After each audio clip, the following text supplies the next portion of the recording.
In the winter months, the town of Red Hollow seemed to shrink. Snow pressed in from every direction, filling the dirt roads until wagon tracks vanished overnight. Wooden storefronts creaked under the weight of cold, and the wind carried a sound that was neither a howl nor a whisper, just the steady reminder that winter did not care who you were or what you had lost. Joan walked through it every morning before sunrise. He was Apache, broad-shouldered but lean, with a quiet way of moving that made him easy to overlook. Folks in town knew him as the man who ran errands at the post office, the one who swept the floor, hauled mailbags, fixed jammed drawers, and delivered parcels when the weather was too rough for the younger boys. He spoke little, nodded often, and never stayed long in one place. The post office smelled of ink, paper, and damp wool. Joan liked that. Scents with edges. They didn't sneak up on him the way other sounds did. He worked methodically, sorting letters into wooden slots, worn smooth by decades of hands. Bills, church notice, catalogs. And as December crept closer, envelopes addressed in uneven handwriting, stamped with stars, hearts, and hopeful nonsense. Letters to Santa Claus. Most years Joan avoided them. He slid them aside without looking, letting the other clerks handle them. But this year, the bin filled faster than usual, and the younger clerk called in sick. So Joan did the work himself. He told himself they were just paper. Still, his hands hesitated. A child's laughter drifted in from outside, two boys racing past the window, boots kicking up snow. Joan flinched. His fingers tightened on the edge of the sorting table until the wood pressed into his palm. The sound faded. He exhaled. That was how his days went now. A noise, a memory, a tightening in the chest that never quite loosened again. He hadn't slept properly in years. Nights were the worst. The dark had a way of carrying voices. Sometimes it was a cry, thin, sharp, like glass breaking. Other times it was sobbing, muffled and desperate. Joan knew better than to believe they were real, but knowing didn't stop them from coming. When dawn finally arrived, it felt less like rest and more like surrender. He stacked another bundle of letters when one slipped loose and fell to the floor. The envelope was plain, cheap paper, edges bent as if it had been folded too many times. The stamp was crooked. The address read only Santa Claus, North Pole. Joan crouched to pick it up. As he did, the envelope tore slightly and a piece of the letter slid halfway out. He hadn't meant to read it, but his eyes caught the first line before he could stop himself. Dear Santa, I know you are very busy. He froze. Most of the letters asked for things. Trains, dolls, candy canes, warm coats, if the child was practical or old enough to understand scarcity. This one didn't. Joan leaned against the sorting table, the letter trembling slightly between his fingers. I don't need toys. I just want a dad. The words sat there, plain and terrible. He swallowed. My name is Daisy. That was all. No address written below. No explanation. Just the name, uneven and earnest. Joan folded the paper carefully and slid it back into the envelope. His hands shook not violently, but enough that he noticed. He stood there longer than he should have. The clock on the wall ticked. Outside, the wind picked up, rattling the window panes. Somewhere deep in his chest, something stirred an ache he recognized but hadn't felt this sharply in a long time. He thought of a small pair of hands, once curled around his finger, of a laugh that had filled a room even on the coldest nights, of a promise he had made and never gotten the chance to keep. That night, Christmas Eve, years ago, he had held a small wrapped box behind his back, waiting for the right moment, waiting for her to wake, waiting for the pain medicine to work, waiting to wunk. Joan closed his eyes. When he opened them again, he made a decision he couldn't quite explain. He checked the envelope again. This time, He looked harder. There faint pencil marks along the flap. A return address. Barely legible, smudged by erasing. Red Hollow, 3rd Street. A small house, if his memory served him right. Jones slipped the letter into his coat pocket. He finished his shift without speaking to anyone. When he stepped outside, the sun was already low, painting the snow in pale gold and blue. He stood there for a moment, breath fogging the air, feeling the weight of the envelope against his chest. It wasn't his place. He knew that. But neither had it been his place to survive when others hadn't. That night, sleep came in pieces, short, shallow stretches interrupted by dreams he couldn't remember and sounds he wished he couldn't hear. When morning finally broke, Joan was already awake, sitting at the edge of his bed, boots on, coat in hand. He did not go straight to the post office. Instead, he walked toward 3rd Street, each step crunching softly in the snow, carrying with him a letter that had found the wrong man and maybe somehow the right one. The town was still quiet. Smoke rose from a few chimneys. Somewhere ahead, a door would open, and something would begin, whether he was ready or not. 3rd Street sat at the edge of Red Hollow, where the town thinned out, and the land began to remember what it had been before people named it. The houses there were smaller, built close to the ground, as if they were trying not to attract the wind's attention. Most had fences leaning just a little, like old men tired of standing straight. Joan stopped in front of one of them. It was a modest place, white paint gone dull, porch boards worn smooth by years of careful footsteps. A single window glowed faintly, the yellow light inside, fighting the gray morning. There was a wreath on the door, handmade, pine needles tied together with twine. No ribbons, no shine. Joan stood there longer than necessary. He adjusted the collar of his coat, then lowered his hand, then raised it again. The letter felt heavier now, though it hadn't changed. He reminded himself that he was not bringing answers. Only a moment. Only a kindness, if it was wanted. He knocked. The sound carried through the house, solid, respectful, impossible to take back. Footsteps approached. Light shifted behind the window. The door opened just wide enough for a woman to look out. She was younger than he expected, mid to late 20s maybe. Her hair was pulled back loosely, as if she hadn't bothered to tame it for the day.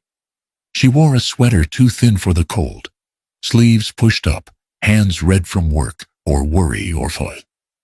"Yes?" she asked, cautious, but not unkind. Joan removed his hat. "Morning, ma'am. I'm sorry to trouble you." She studied him, his posture, the way he held himself slightly apart from the doorway, as if prepared to leave at the first sign he wasn't welcome. "Yes?" she said again. "My name's Joan," he said. "I work over at the post office." That seemed to ease her, just a fraction. "I was wondering if a little girl named Daisy lives here." The door opened wider. Daisy appeared behind her mother's leg, peeking out with curious eyes too big for her small face. She had her hair in uneven braids and wore mismatched socks pulled up over her pajamas. "Yes," the woman said. "I'm Madison. This is my daughter." Daisy tilted her head. "Are you Santa?" she asked. Joan almost smiled.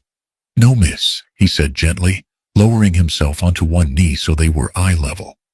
"I'm afraid I'm not." Daisy considered this, then nodded, as if she'd expected as much. Joan reached into his coat and pulled out a small paper-wrapped box. It wasn't much, something simple he'd picked up the night before. A wooden horse, carved plain and smooth. He held it out carefully, like an offering. "I came because of this," he said, then paused. "And because of a letter."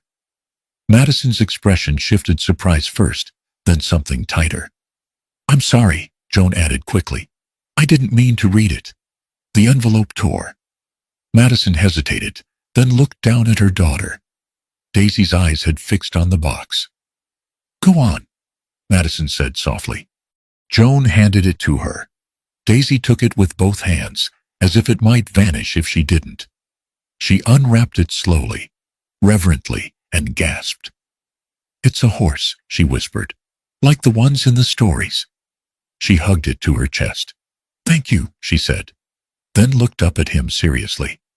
Did Santa send you? Joan swallowed. He did, he said, choosing the truth that would do the least harm.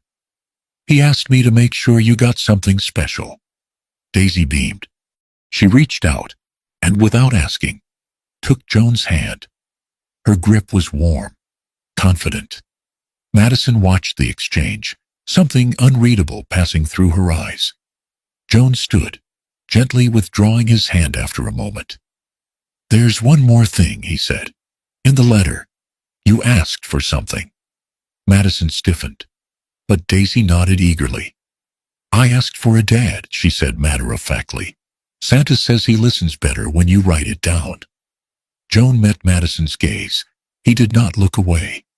I can't promise things like that, he said carefully, but I told Daisy that Santa wouldn't forget her, that he'd send someone good if he could. Daisy smiled as if this were already settled. I think he sent you, she said. The words landed heavier than Joan expected. Madison cleared her throat. Daisy, she said gently, why don't you go show your horse to Mrs. Calloway next door? Daisy hesitated, then nodded. She hugged Joan once, quick and fierce, and ran out the door, boots thudding on the porch. The house felt quieter without her. I hope this wasn't inappropriate, Joan said. I can leave, My husband passed 2 years ago, Madison said suddenly. Joan stopped. She's been asking questions ever since, Madison continued. Some days are easier than others. I'm sorry, Joan said. She nodded. You said you had a daughter. Yes, he replied. She was about Daisy's age. Madison waited, but he did not go on. She passed, he said finally. A few years back. I'm sorry, she said, and meant it. They stood there in the doorway, two people holding losses they didn't quite know how to set down. Well, Madison said at last, thank you for the gift. Daisy will talk about this for weeks. Joan nodded. I'm glad. He turned to leave, then paused. Merry Christmas, he said. Merry Christmas, Madison replied. As he walked back down 3rd Street, Joan realized something had shifted. The air felt different, lighter, not healed but less heavy. Behind him, Daisy pressed her face to the window, wooden horse in hand, watching until he disappeared from sight. And for the first time in a long while, Joan did not feel entirely alone as he walked back into the cold. Joan told himself he would not go back. That first visit had been a kindness, nothing more. A single errand outside the lines of his life. He returned to the post office the next morning and buried himself in work, stacking parcels, fixing a drawer that stuck in the cold, sweeping snow tracked in by boots that never learned to wipe themselves properly. But by noon, he caught himself glancing at the clock. By dusk, he was thinking about a wooden horse and a pair of mismatched socks. 3 days passed before he saw Daisy again. She was standing outside the general store, swinging her legs from the bench while Madison spoke with the shopkeeper. Daisy spotted him first. Her face lit up, as if someone had struck a match inside her. Santa's helper, she called. Heads turned. Joan felt heat crawl up his neck. He raised a hand in a small wave. Daisy hopped down and ran to him, nearly slipping on the packed snow. She stopped just short of crashing into him, looking up with a grin missing one front tooth. You came back, she said, as if stating a fact that required no explanation. I live here, Joan replied carefully. That still counts, she said. Madison turned then, surprise flickering across her face before she masked it with a polite smile. Hello, she said. I didn't expect. Neither did I, Joan admitted. They stood there awkwardly, the town moving around them. Finally, Madison gestured toward the bench. "Would you like to sit?" she asked. "Daisy's been waiting on me." She's not known for patience. "I am patient," Daisy protested, "just not for boring things." Joan sat at the far end of the bench, leaving space between himself and Madison. Daisy naturally filled it by climbing up beside him and pressing her shoulder into his arm. They talked about nothing important at first. The weather, the snow coming in, heavy this year, how the river froze earlier than usual. Joan listened more than he spoke. Madison seemed grateful for that. When they parted, Daisy hugged him again, longer this time. "Come by again," she said. "Santa helpers are supposed to check in."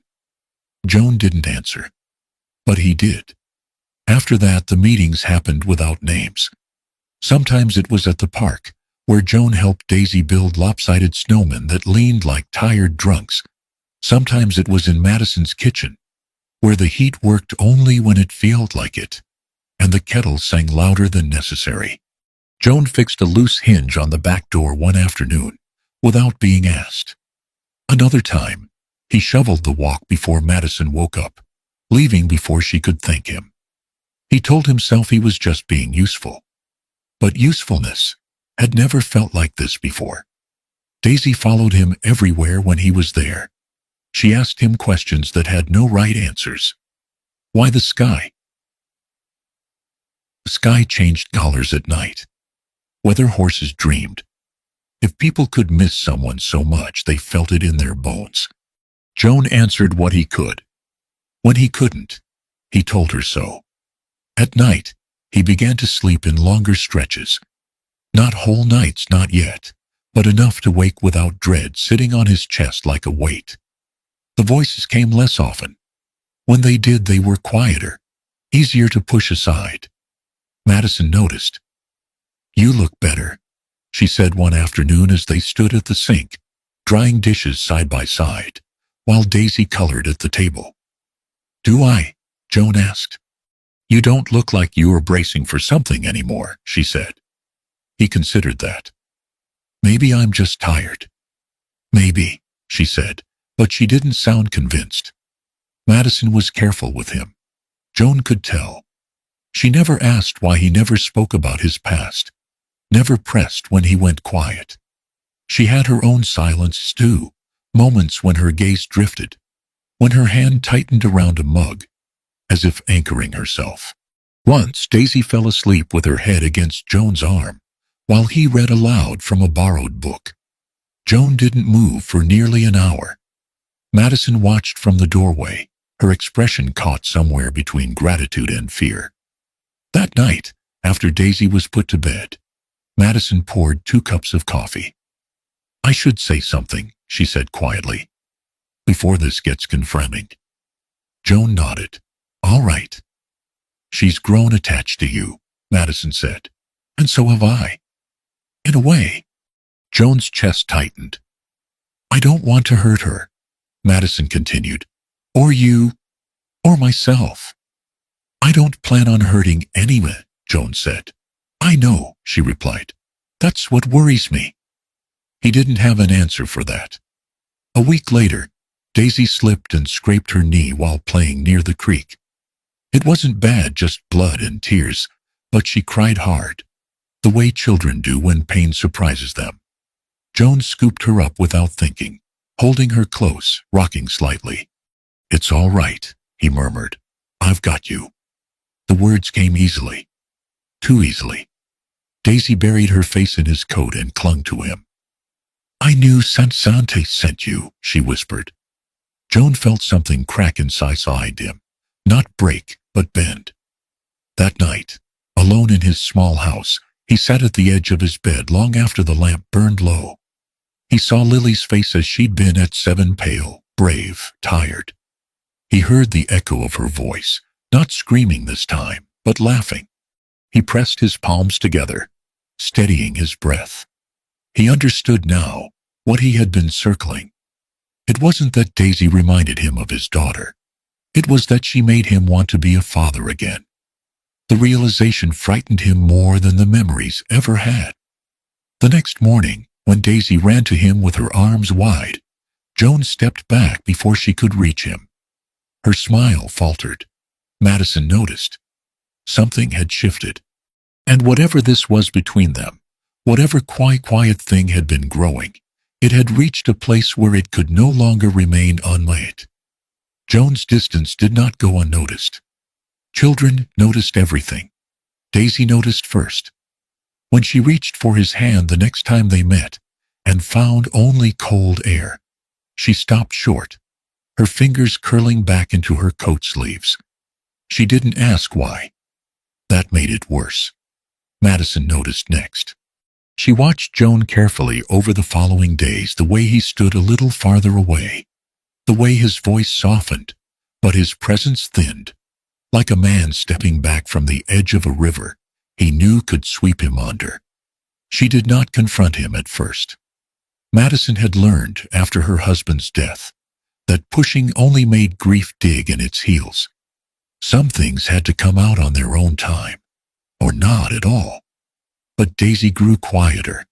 She stopped running to the window when footsteps passed the house. She stopped asking if Joan would come by. One night, while Madison brushed her hair before bed, Daisy asked in a small voice, "Did I do something wrong?" That was when Madison knew she could not wait any longer. She found Joan the next afternoon behind the post office, splitting kindling in the cold.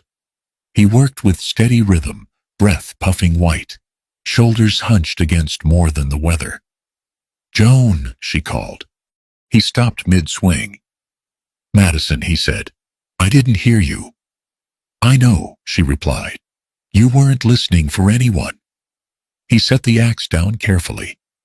They stood there a moment, snow creaking underfoot. "Daisy thinks you don't like her anymore," Madison said plainly. Joan flinched as if struck. "That's not true," he said immediately. "Then you need to tell her that," Madison said, "because right now all she sees is someone leaving." Joan swallowed. His throat worked as if the words were too big to pass through. "I'm not leaving," he said. "You are," Madison replied softly, just slowly enough that it hurts more. Silence stretched between them, heavy and brittle. "I don't know how to do this," Joan said at last. "I don't know how to be here without wanting more than I can give." Madison folded her arms, more to steady herself than to guard. "Then tell me what you think you can give," she said. Joan looked at the ground. "I thought I could be a kindness," he said. "A neighbor. Someone who reads a story, fixes a door. But that's not how it stays." "No," Madison agreed. "It never is." He lifted his eyes to her then, and she saw it fully, the exhaustion, the fear, the longing that scared him more than loneliness ever had. "I've buried a child," he said. "I've buried a wife. Every night, I hear them. If I let myself believe that this—" He gestured helplessly toward the town, toward her, toward Daisy. "If I let myself believe that this could last, and it doesn't, I don't know if I survive that." Madison's breath caught. She stepped closer, though her voice stayed steady. "I don't need promises," she said. "I need honesty. Daisy needs honesty. If you can't stay, then don't. But don't disappear in pieces." Joan nodded slowly. "I owe her better than that," he said. That evening, Joan came to the house just before dusk. Daisy sat at the table, coloring with fierce concentration. When she saw him, she froze. Joan knelt in front of her, careful, deliberate. "Hey," he said, "I need to tell you something." Daisy's chin trembled, but she held herself still. "I didn't pull away because of you," Joan said. "I did it because I was scared. And that wasn't fair." "You don't have to come if you don't want to," Daisy said bravely. Joan shook his head. "I want to come," he said. "I just need to learn how to stay without breaking." She studied him, then stepped forward and wrapped her arms around his neck. "Then stay slow," she said. I'm good at slow. Madison watched from the doorway, tears blurring her vision. From that day on, they moved carefully. Joan did not stay for dinner every night. He did not tuck Daisy in. But he came consistently, predictably. He showed up when he said he would. That mattered more than anything else. Madison found herself watching him in small moments, the way he listened to Daisy as if she were the most important person in the room, the way he carried grief without letting it spill onto others. One evening, after Daisy fell asleep on the couch, Madison sat beside him, their shoulders nearly touching. "You don't have to earn a place here," she said quietly. "I know," he replied, "but I want to deserve it." She turned to him then. "So do I," she said. The words surprised them both. Winter deepened. Christmas crept closer, slow and inevitable. One night, Joan confessed the thing he had never said out loud. "My daughter died on Christmas Eve," he said. "I never gave her a gift that year." Madison reached for his hand. "You're not too late," she said. "For what?" "For being someone's miracle," she replied. Joan closed his eyes, her hand warm in his. Outside, snow fell steady and quiet, covering old tracks, making room for new ones. And for the first time in years, the idea of Christmas did not feel like a wound. It felt like a door. Christmas came in softly that year. No trumpets, no sudden miracles. Just snow settling into familiar corners, smoke rising from chimneys, and people learning slowly how to breathe again. Joan did not wake screaming on Christmas Eve. That alone felt like a victory. He woke before dawn, the room dim and cold, and lay there listening. No cries, no echoes, just the faint sound of wind brushing the eaves. His chest tightened, not with panic, but with something closer to disbelief. He sat up and pressed his feet to the floor. For the first time in years, the day ahead did not feel like something to survive. It felt like something to enter. He walked to Madison's house just after sunrise, carrying a small parcel wrapped in brown paper and twine. He had tied it 3 times to make sure it held. The walk felt longer than usual. Each step weighted with memory. But he did not turn back.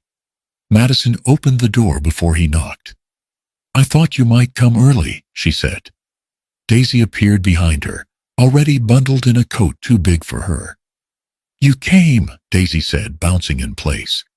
"I said I would," Joan replied. They did not do anything special that morning. That was the special part. They ate simple food biscuits that crumbled too easily. Coffee strong enough to wake the dead. Daisy insisted on opening one present and chose Joan's without hesitation. Inside was a small carved horse, its legs unbent, its mane rough under the fingers. "You made this?" she asked.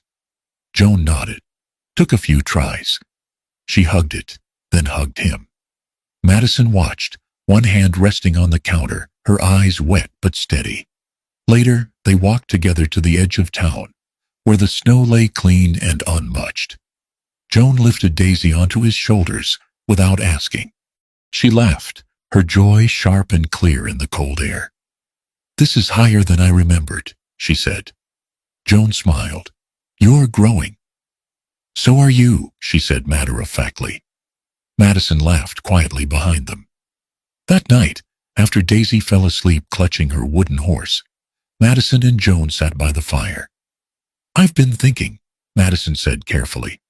Joan turned toward her, attentive. "I don't want Daisy growing up believing love only comes in pieces," she continued. "And I don't want to pretend this," she gestured between them, "is nothing." Joan nodded slowly. "I don't want to pretend either," he said, "but I need to know I won't break what you already have." Madison reached for his hand. "We're already changed," she said. "The question is whether we choose it together." They did not kiss that night. They did something braver. They stayed. The weeks that followed settled into a rhythm that felt almost like a life. Joan fixed what broke. Madison learned to let him. Daisy learned to say our instead of mine when she talked about the house. One afternoon, Madison grew pale while stirring soup. Joan noticed immediately. "You all right?" he asked. She nodded too quickly. Later, she didn't. The doctor confirmed it quietly, kindly. "You're expecting," he said. Madison sat very still. She told Joan that night, her hands folded in her lap. "I didn't plan this," she said. "I know that doesn't matter, but I need you to hear it." Joan didn't speak at first, his breath caught, old fear rising fast. Then he looked at her.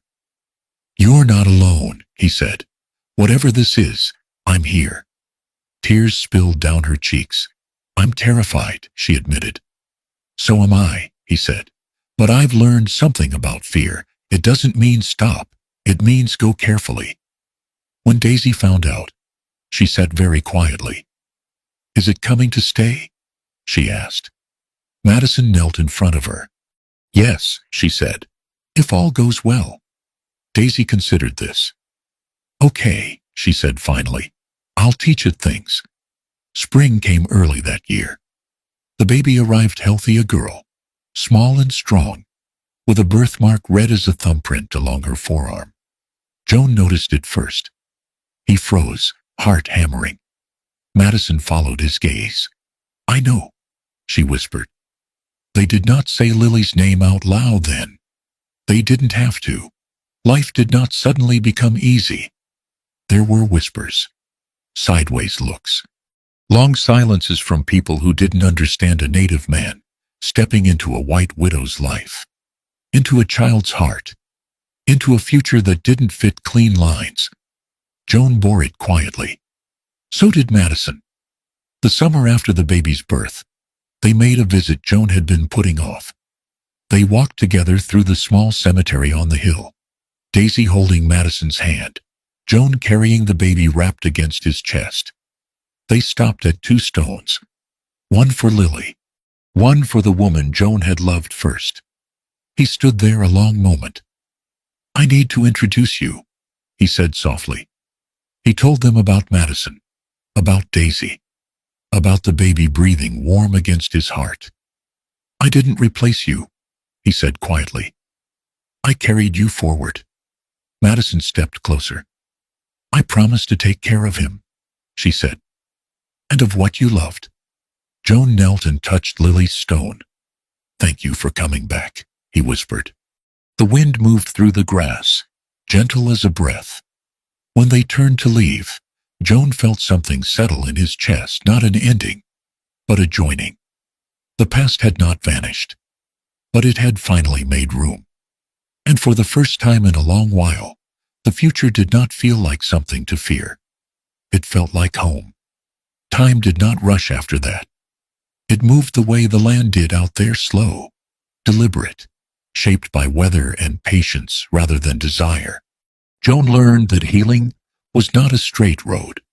Some mornings he woke steady and calm, the past sitting quietly behind him, like a shadow that knew its place. Other mornings, grief rose up without warning, sharp as winter air in the lungs. But now, he did not face it alone. Madison learned the rhythm of him. She learned when to speak and when to simply be present. She did not try to erase Lily or the woman Joan had loved before her. She made room for them, the way she made room for everything else that mattered honestly, without fear. Daisy adjusted fastest of all. She had already decided what they were. At school, she told her teacher, "I have 2 moms in heaven and 1 dad who stayed." When corrected gently, she shrugged and said, "Well, that's how it feels." Joan heard about it later and sat very still for a long time.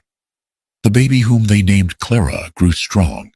She cried with a healthy insistence, slept with her fists clenched, and calmed fastest when Joan held her close.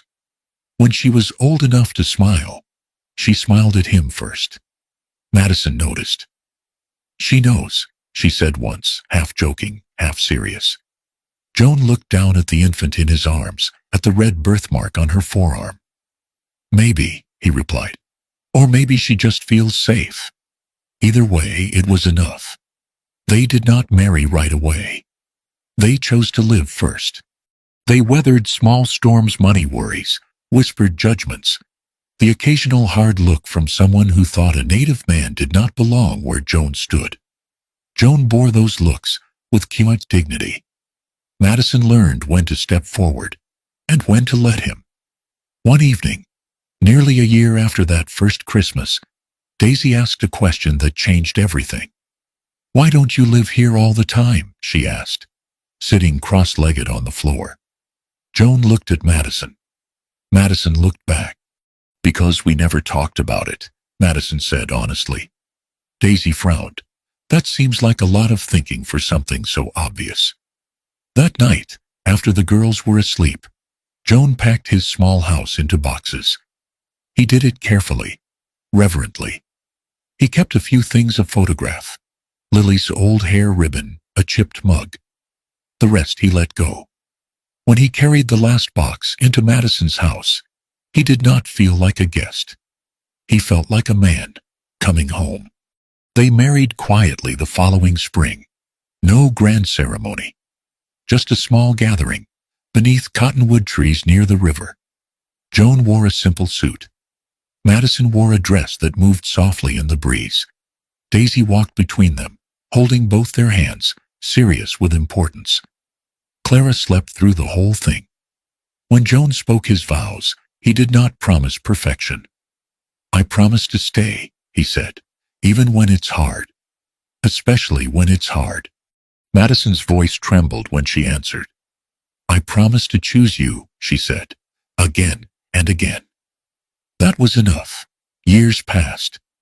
Daisy grew tall and thoughtful, her laughter still bright, but her questions deeper.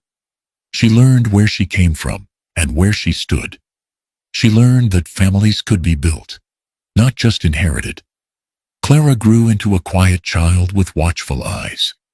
She followed Joan everywhere, her small hand slipping into his, as if it had always belonged there. Some nights Joan still dreamed of Lily. But the dreams changed. She no longer cried. She smiled. On a clear autumn morning, the family returned to the cemetery. Daisy was old enough now to understand where they were. Clara toddled between them, clutching Joan's finger. Madison carried flowers, simple ones, gathered from the edge of town. They stopped at the two stones. Joan stood in front of his first wife's grave, his voice steady. "I want you to meet them," he said quietly. "This is Madison. This is Daisy. And this little one is Clara." He paused, swallowing. "They've given me a life again," he said. "Not instead of you. Because of what you taught me about love." Madison stepped forward then. "I will take care of him," she said softly. "And of the memory of you. You are not forgotten." Daisy placed a flower on the stone, careful and reverent. "Thank you for my dad," she whispered. They moved to Lily's grave. Joan knelt, resting his palm against the cool stone. "Lily," he said. His voice did not break. "I see you in the way your sister laughs, in the way she holds my hand, in the mark on her arm." He glanced back at Clara, who was tugging at Madison's skirt. "I think you found your way back to me," he said softly. "In your own way." He closed his eyes. "Thank you for coming back, my girl." The wind stirred the grass. It was not an answer. It was not a miracle. But it felt like peace. As they walked back toward the path, Joan felt Madison's hand slide into his. Daisy skipped ahead. Clara laughed, reaching for falling leaves. Joan looked at them, this imperfect, hard-won family, and understood something at last. Love did not erase loss. It stood beside it. And sometimes, if a man was brave enough to answer a letter written in a child's crooked hand, love could lead him back to himself. The road ahead would not be easy, but it was theirs. And this time, Joan was staying.